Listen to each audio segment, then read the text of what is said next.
Arden was searching for a new phase in her life. When she found an extremely cheap apartment, she didn't hesitate to accept it, despite the discomfort it might bring. The decision was impulsive and unquestioned, a reflection of her need for solitude and independence. She believed that distancing herself from her family would prove her worth.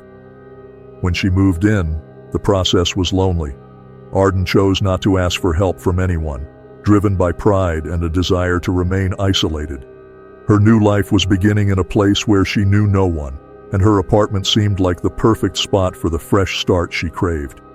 However, the silence and oppressive atmosphere soon revealed themselves as warning signs. The apartment, a modest and simple studio, felt uncomfortably empty. Arden had barely unpacked when she already felt the weight of loneliness. The sweat accumulating on her body and the muscle aches from the effort of moving made her feel even more disconnected and unmotivated. The environment seemed suffocating, with the ceiling fan above her spinning, emitting a monotonous hum. As the hours passed, her physical and mental discomfort grew. Arden lay in bed, trying to ignore the increasing feeling that something was deeply wrong. Her mind wandered, and dark thoughts began to fill her consciousness. The apartment, which had seemed like a good choice at first, was already revealing its true nature, a place where the unknown was about to manifest. The silence was frequently interrupted by occasional noises, which she initially attributed to the normal creaks of an old building. However, these sounds bothered her more than usual. A slight shiver ran down her spine, and the sensation of being watched grew stronger by the second. Without explanation, Arden knew that the environment around her was hiding something that shouldn't be ignored. When the first contact was made, a knock on the door, the sense of security she was trying to build crumbled. Without realizing it, she had left the door open, and this would be the beginning of a series of disturbing events. The apartment, which was supposed to be her refuge, was already being invaded, not just physically, but psychologically, by a presence she hadn't anticipated. Soon after moving in, Arden had an unexpected visit. Two young women appeared at her door, Gianna and an unnamed girl, both with intrusive and unsettling behavior. Arden, tired and unmotivated, found herself forced to interact with these strangers who, without asking permission, began exploring her apartment. Their disregard for her discomfort set a strange tone for that first encounter. The first to speak was Gianna, a girl with disheveled hair and bright eyes, who seemed amused by Arden's evident tension. She fiddled with her belongings, touching a small ceramic duck that Arden had brought as a keepsake from her grandmother. The seemingly innocent gesture was a clear violation of Arden's privacy, and though she was bothered, she didn't know how to react to such audacity. The second girl, who remained more distant, seemed more reserved but no less unsettling. Holding a pack of cigarettes, she observed the apartment with curiosity, as if evaluating the new tenant. Her speech was abrupt and devoid of any formality. She asked Arden if anyone had told her about the rules.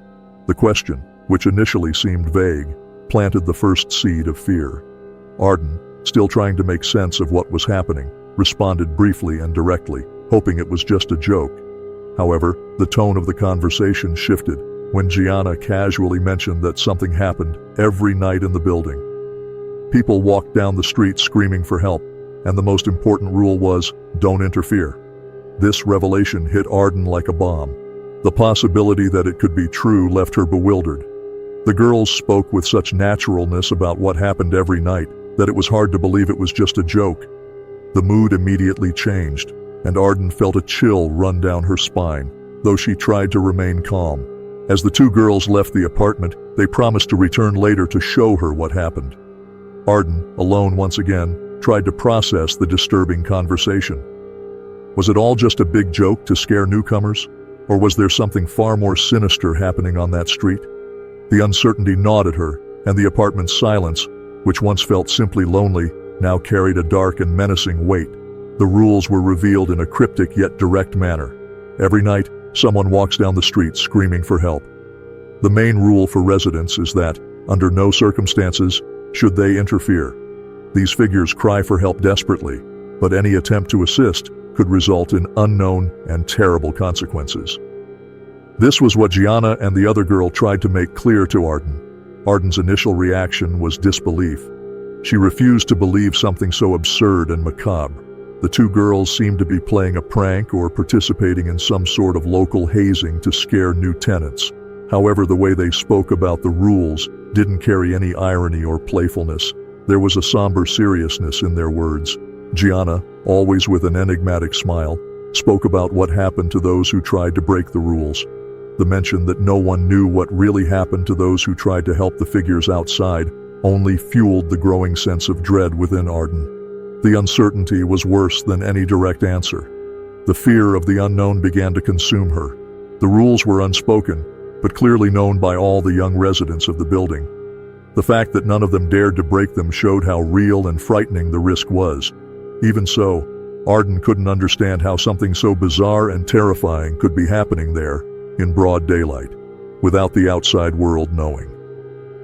That night, as she prepared for bed, the fear of hearing the screams mentioned by the girls began to take hold of her thoughts. She wondered if she would have the courage not to react if she heard someone begging for help outside. After all, her first natural reaction would be to help someone in danger. However, the clear warning from her neighbors echoed in her mind. When the first screams were heard, everything changed. The distorted reality of what was happening on the street below her apartment began to unfold before her eyes. The terror of witnessing it, the indecision of whether to interfere or not, everything began to weigh on her mind. The rules, though absurd, were there, and the first proof that something supernatural and dangerous was happening was about to be revealed. Arden's first night in the apartment was, by far, the most disturbing of her life. The girls had promised to return, and as promised, they brought two boys with them, Will and Mateo. They sat on the floor of Arden's apartment as if they were old friends, and the atmosphere was thick with tension. Despite the protagonist's discomfort, no one seemed worried. When night fell completely, everyone in the apartment grew silent. It was as if they were waiting for something inevitable. The mood shifted drastically when suddenly, all their phones began to ring at the same time. A deafening alarm blared from all the devices, issuing the same terrifying message, "Do not interfere." The sound of the alarm was followed by a distant voice from the street. It was a desperate voice, pleading for help. Arden ran to the window, driven by curiosity and fear, and looked down. There he was, a man visibly injured, wearing something that looked like a hospital gown. Blood dripped from his mutilated arms, and he staggered, begging for someone to help him. The scene was terrifying. The man, who at first seemed just injured, soon revealed himself to be something beyond what logic could explain. His mutilated and bloodied figure didn't belong to the real world. Arden was paralyzed, unable to believe what she was seeing. This wasn't just a man asking for help. It was something deeply wrong, something that shouldn't exist. The others in the apartment remained calm, though it was clear they were also scared. Gianna shut the window with a snap, and the group remained silent as the man's desperate cries continued outside.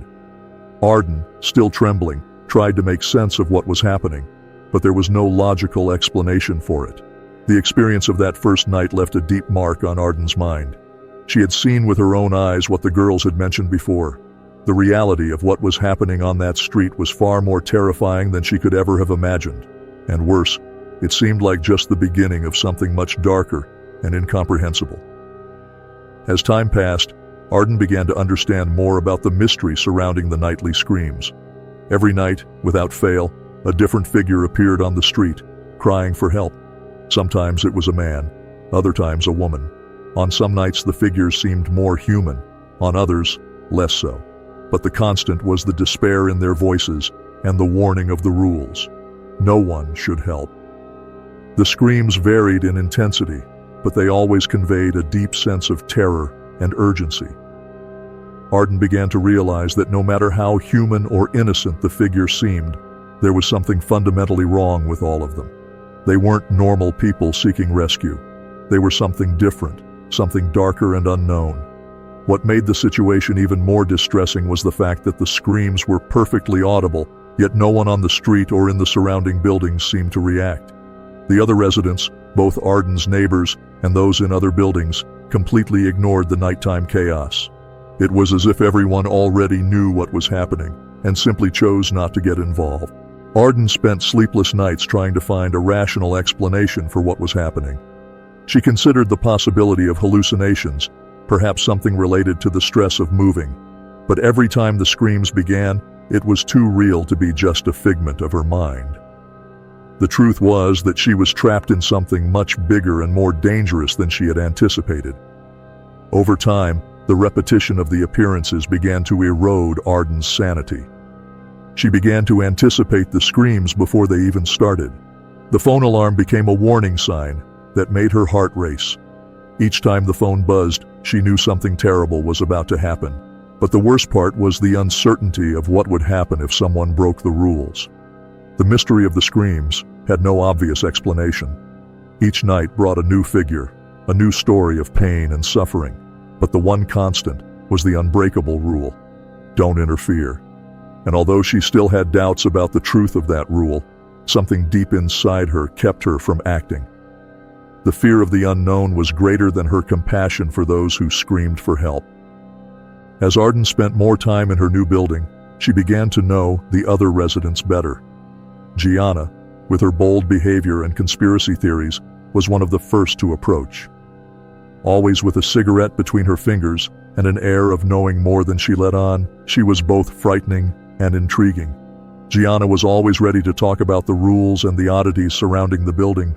Will, on the other hand, was more reserved. The loss of his girlfriend Shannon had changed him deeply, and he seemed to carry a constant pain. Shannon's story, who disappeared after trying to help one of the figures screaming for help, was a constant reminder to everyone in the building of what happened to those who defied the rules. Will had become quieter and more distant since then. Mateo, the most anxious of the group, was the one who tried to maintain a semblance of normality amidst the chaos. He was always looking after Will, trying to ensure his friend wouldn't make impulsive decisions again. Mateo seemed to be the only one who still believed it was possible to survive without going insane, although he was clearly shaken by the situation. May, for her part, was the quietest of the group. She and Arden began to spend more time together, often sitting on the building steps, smoking and watching people pass by during the day. May never talked much about the rules or what happened at night. She seemed to prefer ignoring the nighttime terror and focusing on the present. Her presence was calming for Arden, who appreciated the silent moments they shared. Over time, Arden began to realize that these residents had created a sort of routine to deal with the nightly horror. They protected each other and followed the rules strictly. The group functioned like a small community, united by fear and an unspoken understanding that something was very wrong in that place. Arden, however, couldn't shake the feeling that she was an outsider. Although accepted into the group, she still struggled to fully grasp what was happening. And more than that, she wondered if she would ever be able to conform to those terrible rules, or if she would try in some way to uncover the truth behind the screams and the shadowy figures. The story of Will and Shannon had become a kind of legend among the building's residents. Shannon, Will's girlfriend, had disappeared months before after breaking the main rule. She went outside to help someone crying for help on the street. No one ever saw her again after that night, and Shannon's loss had deeply affected Will, who never forgave himself for not being able to stop her. Will rarely talked about Shannon, but everyone knew what had happened. Gianna was the first to mention the incident to Arden during one of the nights the group gathered.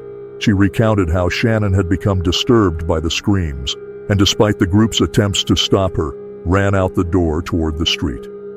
That was the last time any of them saw her. Shannon's disappearance served as a terrifying reminder to all the residents. There was no way of knowing what really happened to those who tried to interfere with the screams.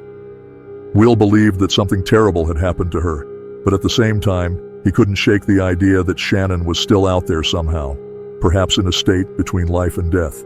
Mateo, who was Will's best friend, always tried to protect him from making impulsive decisions. Since Shannon's disappearance, Mateo had been constantly on alert, fearing that Will would try to leave the building again. The trauma of losing Shannon had left Will obsessed, and there were moments when he seemed ready to break the rules again. Will's pain was visible, especially on the nights when the screams seemed more familiar. There was something in those screams that affected him, in a way the others couldn't understand. For Will, every scream he heard brought back memories of Shannon and the possibility that, somehow, she was still out there, waiting for him. It consumed him slowly. Arden watched Will's deterioration and couldn't help but feel sorry for him. She didn't know if she could survive a loss like that, especially under such strange and inexplicable circumstances. Will and Shannon's story was a constant reminder that the rules weren't just local superstition, they existed for a reason, and that reason was deadly. Despite the horrors that occurred every night, the building's residents tried to maintain some sense of normality in their daily lives. Arden, for example, began to spend more time with Gianna, Will, Mateo, and May. They formed a small group that supported each other, sharing their experiences and trying to find some comfort amid the chaos. The daytime routine of the building was strangely peaceful. During the day, the neighborhood seemed like any other. The streets were full of life. People came and went, and the sun shone normally. The difference between day and night was stark, and it was hard to believe that the same place where children played and people walked casually could turn into a nightmare at night. Arden began to adopt some of her neighbors' strategies for dealing with the terror. She avoided looking out the window at night, kept the curtains closed, and tried to distract herself with music or television when the screams began. Gradually, she realized that trying to ignore what was happening was the only way to keep her sanity intact. Even so, the fear never completely left her. The group also had their own coping mechanisms. Gianna, for instance, liked to theorize about what was happening. She believed that it was all part of some secret government experiment and that they were guinea pigs in a macabre game. Will, on the other hand, avoided talking about it, and Mateo tried to keep the peace between everyone, avoiding more heated discussions. Arden found a quiet ally in May.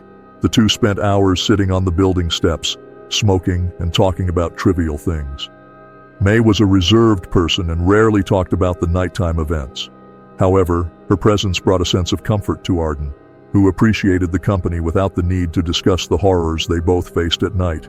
Even with all the attempts to create a normal routine, there was always an underlying tension. Every day was lived with the expectation of what would happen at night. The group, though united, knew they were living under a constant threat. At any moment, someone could break the rules, and the cycle of fear and death would start again. This constant uncertainty left everyone on edge. Gianna, from the beginning, stood out as the most talkative and, at the same time, the most cynical of the group. Her irreverent manner hid a deep paranoia about what was happening in the building. For her, the nighttime events weren't coincidence or simply a local curse. Gianna firmly believed that it was all part of an experiment and that they were subjects in some kind of social study. She expressed her theories without fear of sounding ridiculous.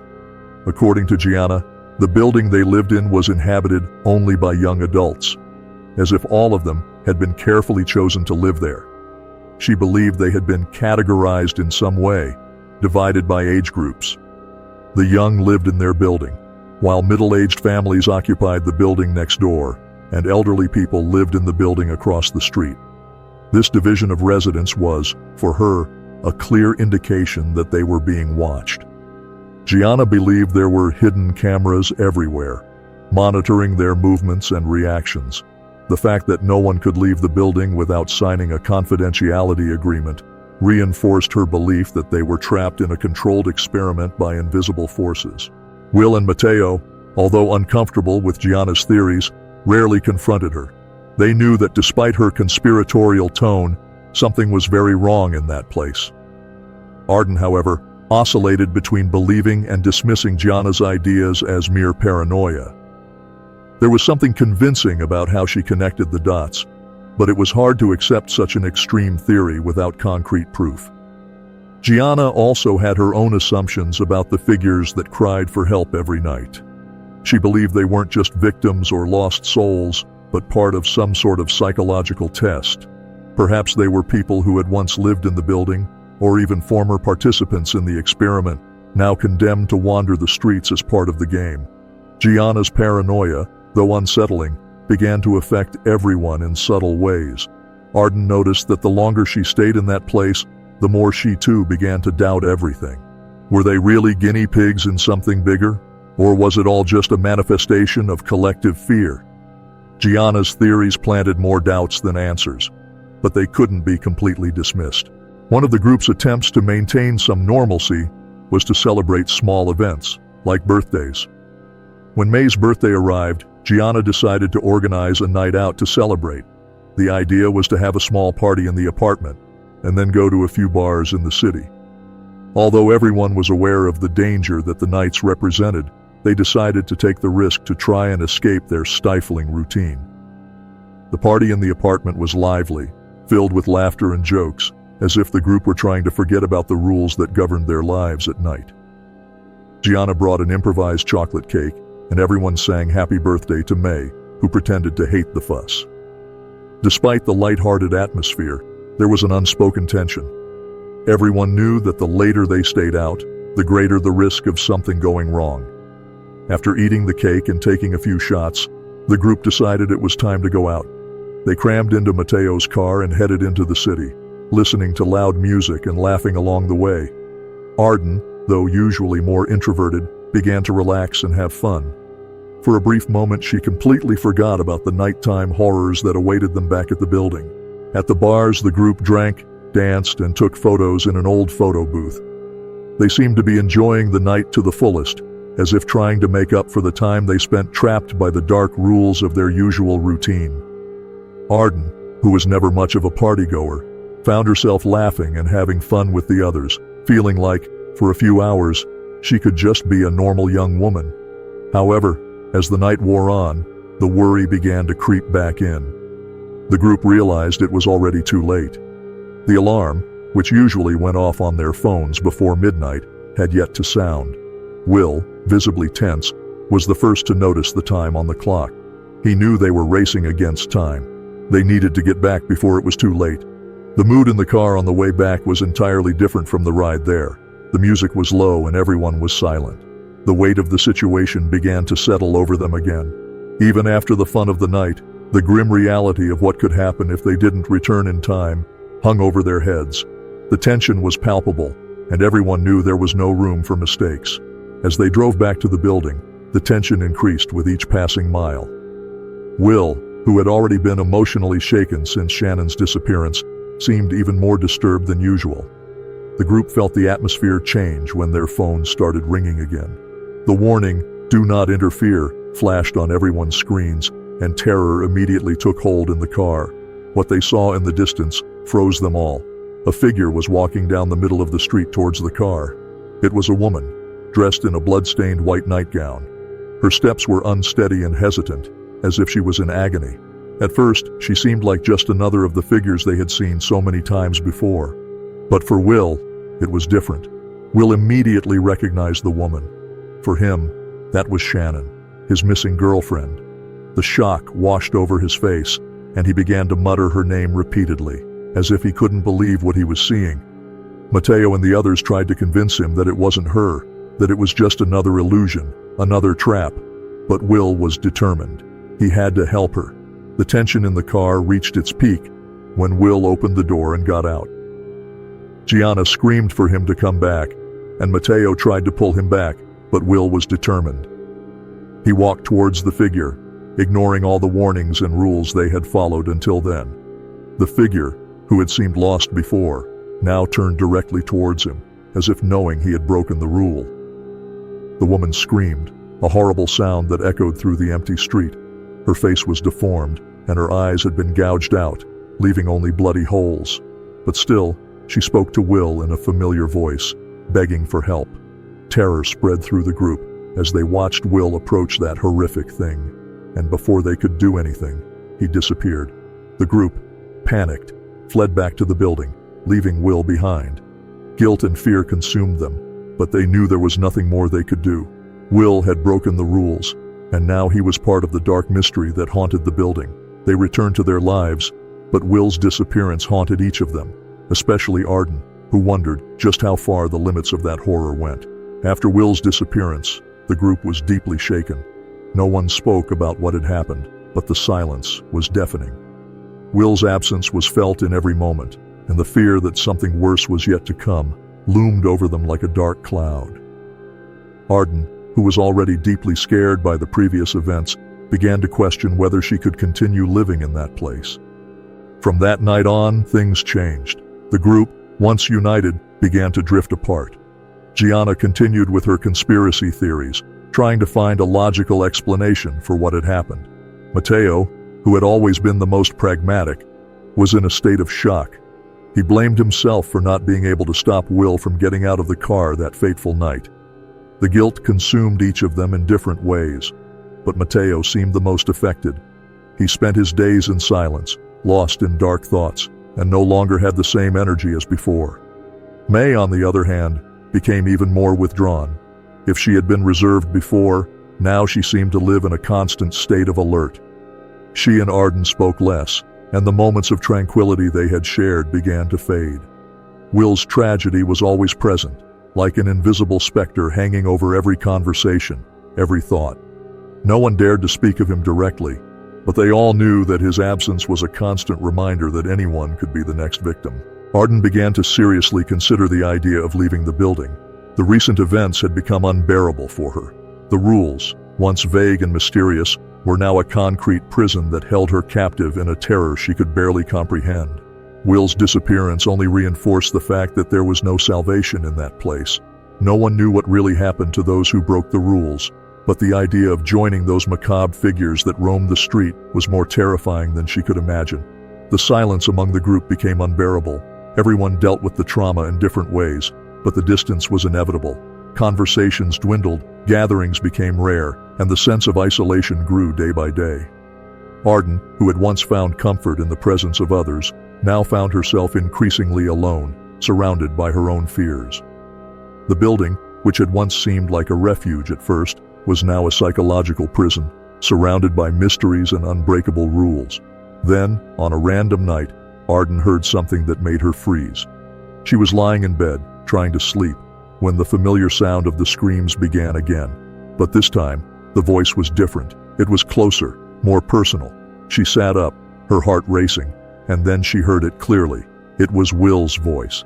Outside, he was crying for help, begging to be saved. Tears welled up in Arden's eyes, and for a moment she considered breaking the rules, but fear was stronger. She knew that this was no longer Will, at least not the Will she had known. Something had changed him, just like the other figures. Terror consumed her, and without hesitation, she turned in bed, covering her head with the pillow, ignoring the anguished cries of what had once been her friend. She followed the rules. She didn't interfere.